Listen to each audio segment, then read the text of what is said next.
This is the band Thor, and you're watching Motor City Vlog.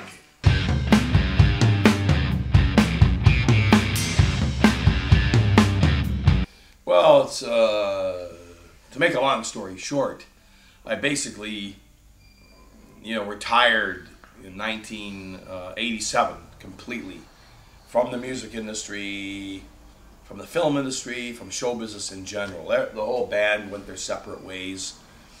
And I left New York City, went to go live in Carolina, and had a very interesting life with other businesses. I went to anything but show business.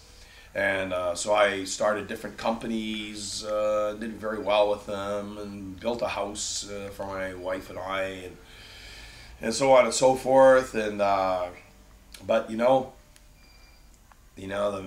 minute you leave this whole thing, you just start all of a sudden, something draws you back in, because you start writing songs in your head, and I start thinking, oh, I'd like to try show business again. But 10, 11 years later, I did go back into show business.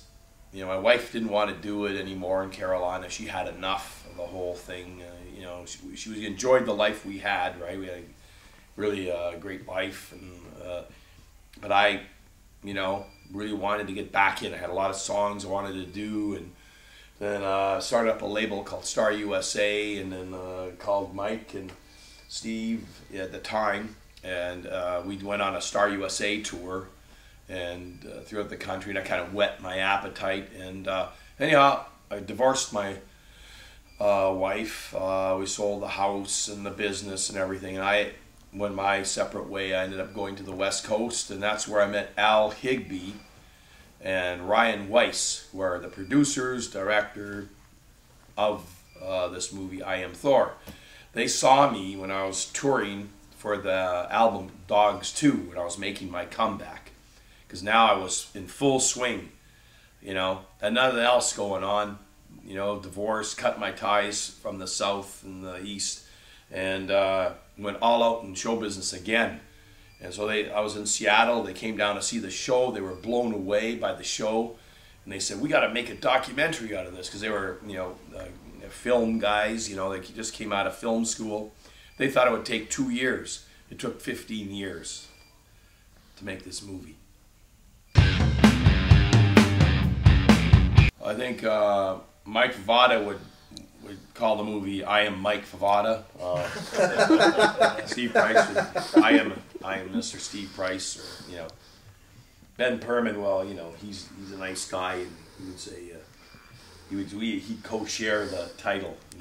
I am Ben and Thor. We are Thor. Or we are Thor. There you go. I like that one. Anything you guys would change? Well, the only thing I would say is that we didn't have really creative time, so to speak, like with the guys looking at the editing, and deciding, hey, this is going to go in, that's going to go in.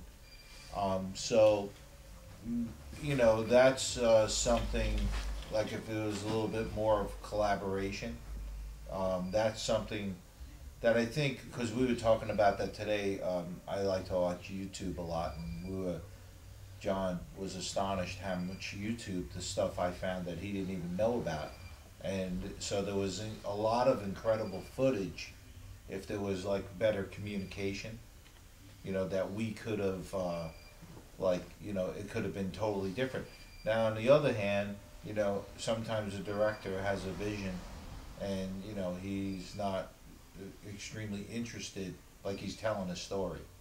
So if you have to get into banter, back and forth argument, you want to say, or whatever, between, say, even me, John, Mike, or Mike would like to see this in the movie, that makes the process a luxury.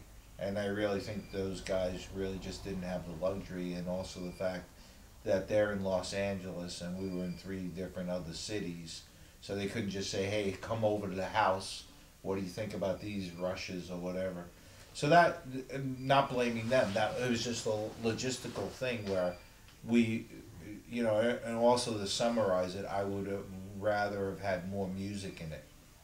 Because some of the music that was recorded in Sweden was phenomenal, but it was just wasn't time to really mix it properly. So I think that they just kind of put in a lot of music that, you know, was synced up to it to make it you know, more audible. You know what I mean? Quicker, like, you know, showing a scene, but it's really music from like a record. So that's what I would have done differently. You know, it's pretty long-winded, but that's what I would have done. You know. Yeah, and they were limited for times. There were so many great scenes in 15 years. You know, he could have made a couple comedy movies out of this, because they were really funny historical things.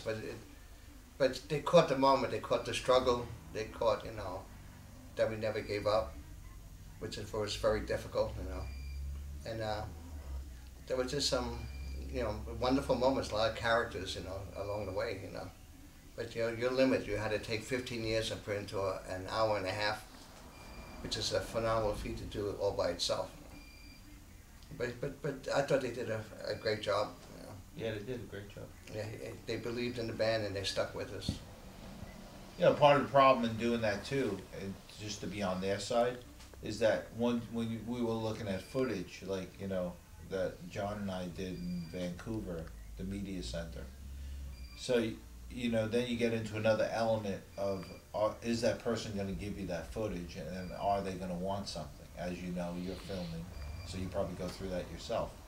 So that's where it's like kind of a shame, because, you know, you go through all that kind of complication where people just, you know, they see an opportunity and, you know, just say, oh yeah, take my great HD footage from Quebec City and throw it in the movie, I don't want anything. So that's part of where you keep your creative control. You have to, you know, deal with the footage, you know, that you, even having Merv Griffin, you know, in the movie for a guy as huge as he is, even after death, I don't even want to mention how expensive that was from his family. You know, he's such a huge icon star. So it goes on and on and on. So really, if you had a luxury and you had like $10 million and everybody to cooperate with, you know, it would be a whole different movie. But that's part of the charm of this movie, is the fact that these guys created a story and we actually didn't have anything to do with it. You know? So it's very true. It's very honest, because there's things in there that are painful, right, John? There are things in there. Yeah, they're very painful, and you know, that's the thing. I didn't want to have my hand in the post-production or the editing, because, you know, I didn't want to show any bias either. I just wanted those guys to do it, you know, through their lens, how they saw everything.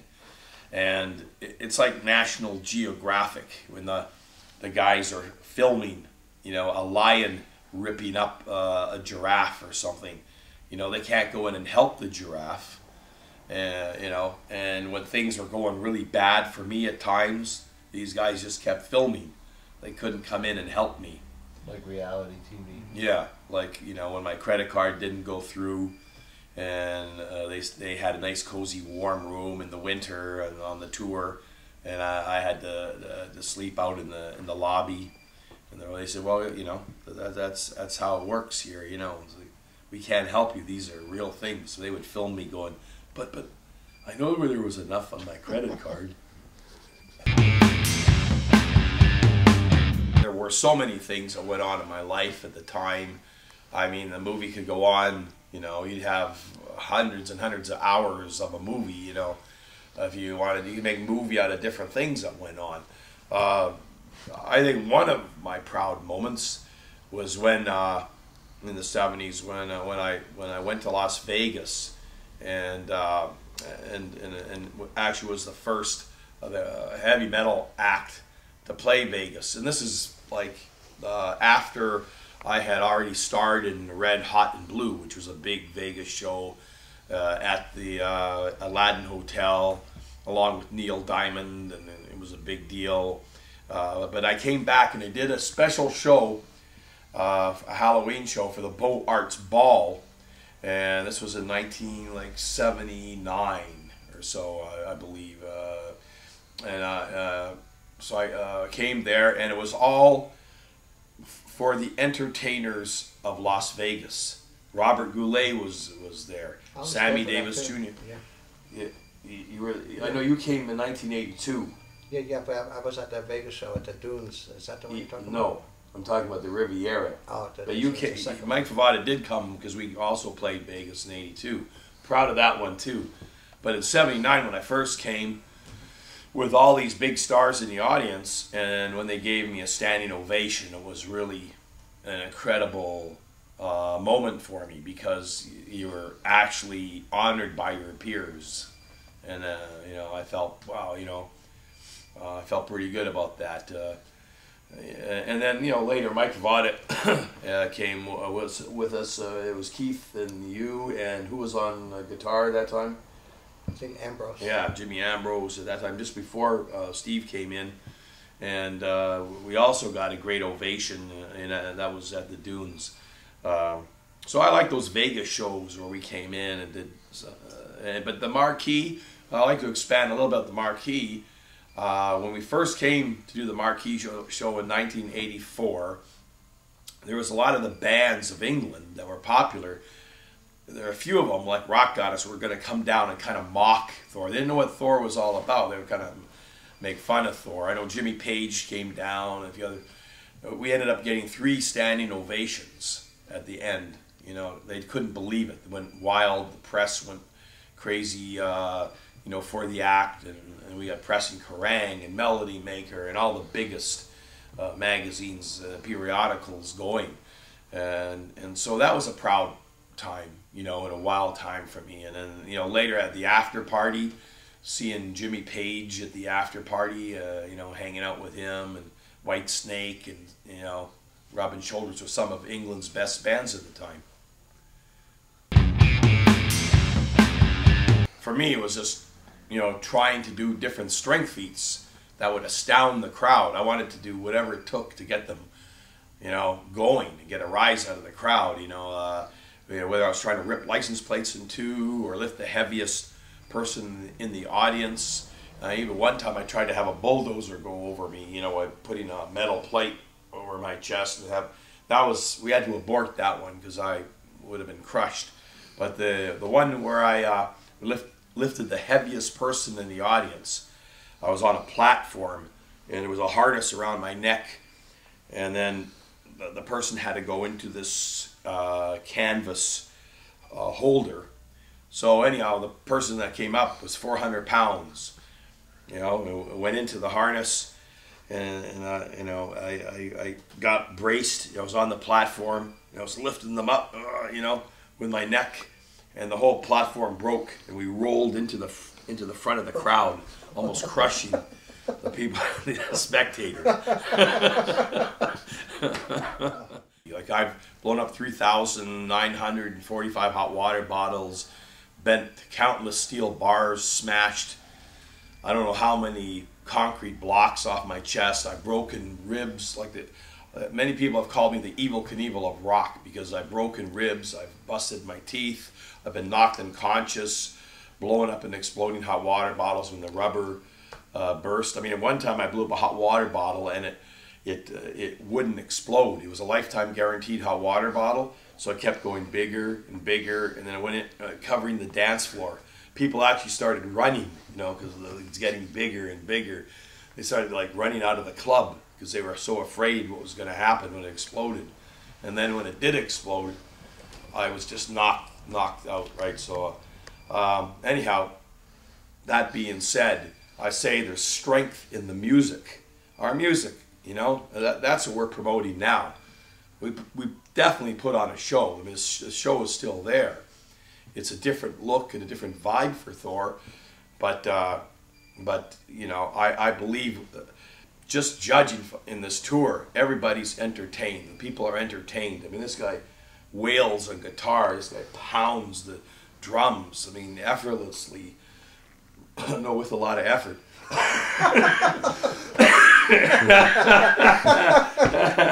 And then Perman, he just boom, boom, boy, on that bass, you know. So we don't fool around here, you know. We really, you know, I feel we've written some pretty good songs, and we really rock out on stage. Yeah, well, there's a fine line between punk and metal, and for a while, you know, there was some kind of punk versus metal, but now it's a brotherhood, you know. There's like, you know, and Motorhead was one of the first acts to kind of bring metal and punk together. You know, like thrash or whatever you want to call it. Now there's all kinds of genres of metal, but you know, and even going back to Keep the Dogs Away, some people said that was a punk album. Some people says that was a power pop album.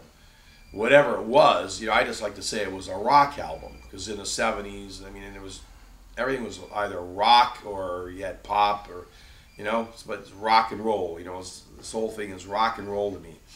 And, you know, later on we got heavier, Unchained, you know, became a little more heavier with heavier riffs, and then Only the Strong, and so on and so forth. But I noticed that, you know, our fans, whether you're into punk or metal, they seem to like what we're doing, right? There's, you know, I look into the audience, and there's punkers, there's metalers, and we associate our friends are both, you know, whether you're Cheetah Chrome, you know, or Richie Stotts, or Henry Rollins, you know, or Rob Halford, or, you know, they're all people we know and are friends with, you know, Gene Simmons. I mean, you know, they're all wonderful people, you know, and we're all, like I said, a legion, you know. I say it's rock, you know, rock and roll, you know, metal Avenger, you know, the rock warrior, whatever, you know, it all comes together. It's all in the mix. You know, if I could, from kind of a more outside perspective, I think a part of it is that, you know, I come from growing up listening to punk. You know, denim vests and stuff like that. You know, I think that punk is such an outlet for like big personalities, for just avant-garde showmen. I mean, I don't want to, you know, thank goodness you're not Gigi Allen, but like, you know, the guys who are just these larger than life madmen, and you see some of that in metal, but in punk, just everyone is the legendary frontmen, the people that created the imagery of those bands have become so iconic. And I think a big part of the attachment is probably that you're so much larger than life. You're such a showman. You have so much personality. The theatrics of it, I think, really resonate with the punks, because, I mean, for me to see it, it's just a show, man. There's something that's so in your face about not being that commercial stuff you see. This is different. It's really new in a weird way. And because it's a spectacle, I think punks just love a spectacle. I love a spectacle. So. Cool. I think also the other thing is that if you go back to music, everyone that was already established, right, like the Rolling Stones, they had to kind of blend into what was happening, right? Like, for instance, he mentioned Pantera out there, right? And Pantera knows that they were a glam band. And what did they become? They became a kick-ass metal band. Why? Because that's what was selling. So what did the Rolling Stones do? They did a song called Miss You, right? And they did Emotional Rescue. That was disco. Because Blondie did Heart of Glass. Why? Because if you didn't have a dance song in 1979, you didn't sell records. Queen did Another One Bites the Dust, Radio Gaga. You might call these sellout songs, but they're not. What it really is that music is a social acceptance by what's happening at the time, the sign of the times, politically and socially. And if you want to be a part of it, you try to write a song, you know, from your heart, so you can be you know, together with what's going on. And that's why I think there's a thin line with Thor. There's been many Thors.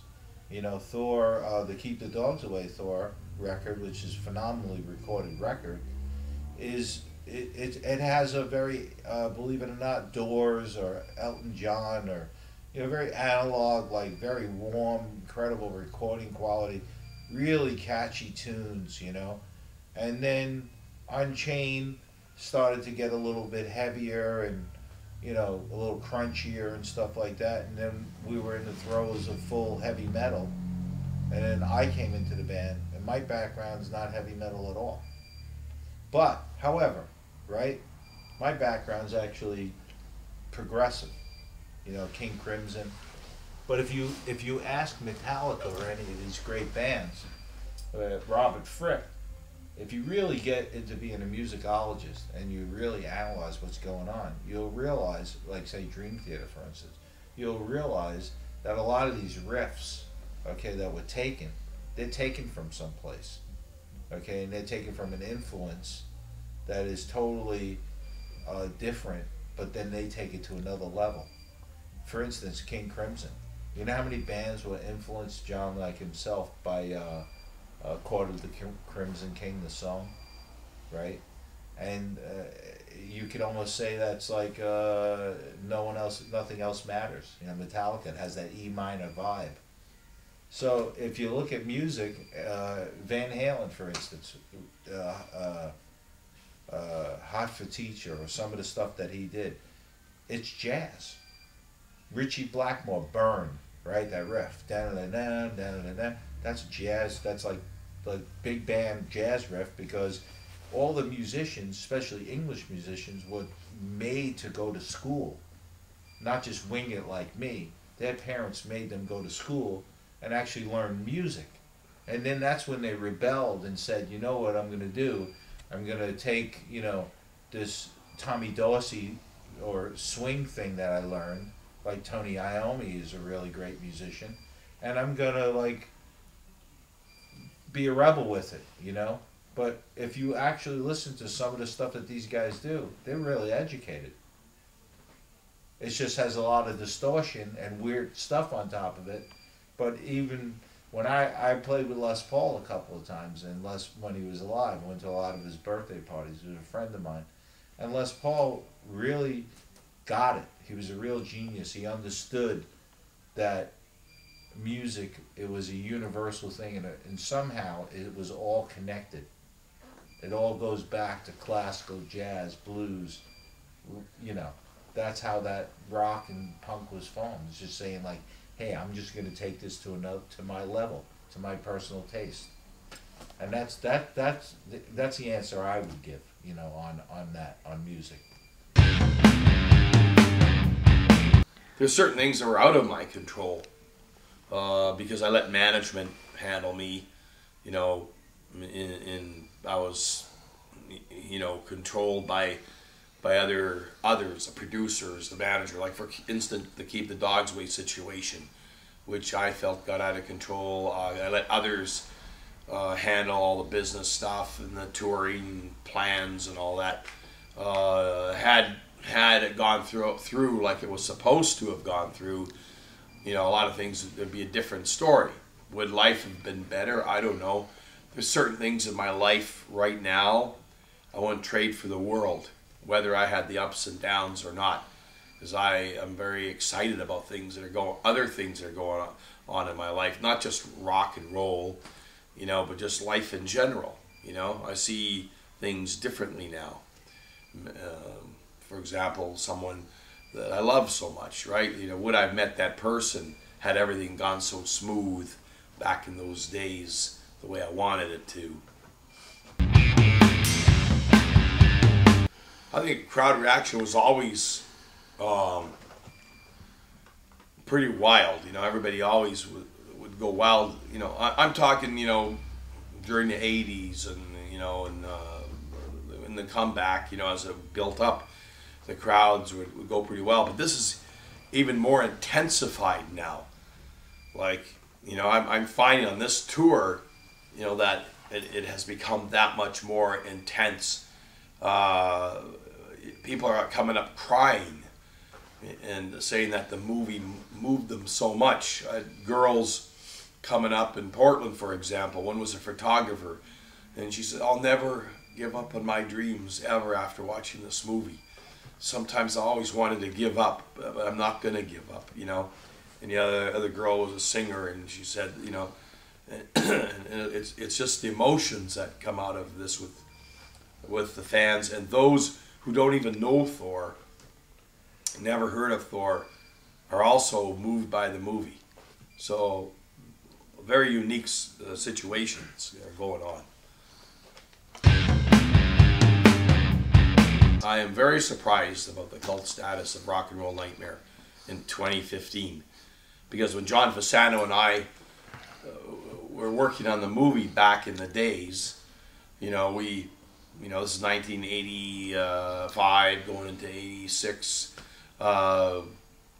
you know, it was like we were trying to just work on a film to get it distributed. We just want to get a distribution. You know, we didn't know how the film was going to end up, you know, in post-production, around the completed version, what was going to happen. We were using the cheapest methods to make a film. You know, I'm talking about 15 years on this movie. Well, we shot Rock and Roll Nightmare in 7 days. You know, maybe a little over 7 days. And it was shot with, you know, we want to shoot it on film. So we had a very low budget, you know, so we would go to Kodak. There was a lot of films going on in Toronto at the time, major productions, and they would throw away their ends, you know, of the film, you know, just get rid of them, right? So we got that stuff for cheap, the ends, because the major studios wouldn't use those, you know.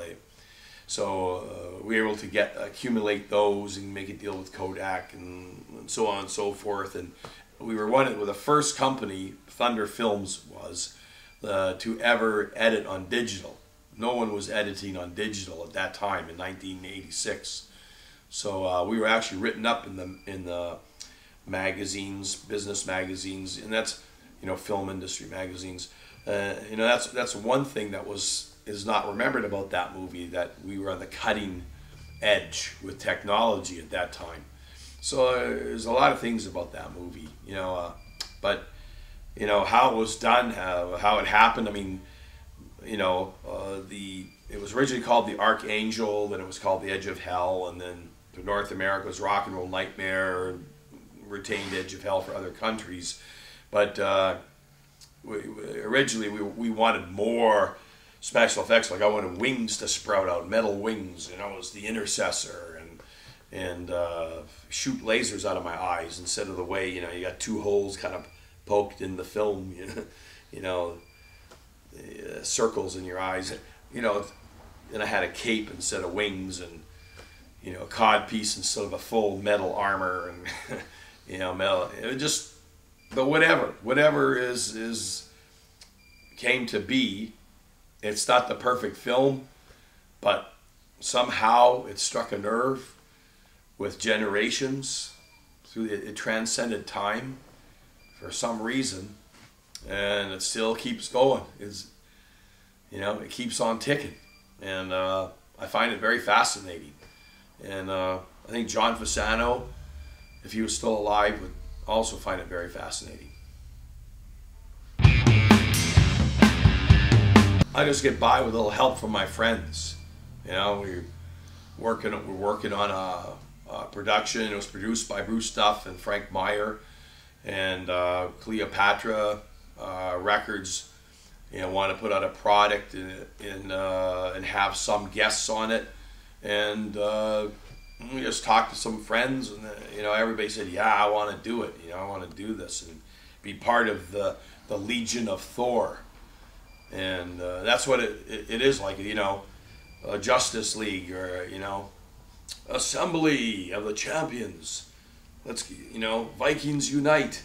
You know, and I came a call, and they came to assist me. Absolutely, I still work out. You know, so I mean, I don't lift as heavy weights as I used to. I do a lot of walking, running, lighter weights, But you still have to work out. I mean, it's a workout just going out there on stage, you know, and doing that intense show. You know, the thing is, seems to be ground swelling. It's getting bigger and bigger. We're sort of hitting another level right now with this movie. It's multimedia. And more and more people who didn't know Thor before, because of the distribution through MPI, Dark Sky Films, the new album Metal Avenger through Cleopatra Records. We're starting to hit a wider audience, I think, and that's when you start saying, "Am I really here?" I think it's a matter of time, maybe before we're playing arenas and stadiums, or at this stage. You know, it's already, things are starting to gel. Things are really happening now, and the movie hasn't even been released yet officially. So we will see what happens very soon.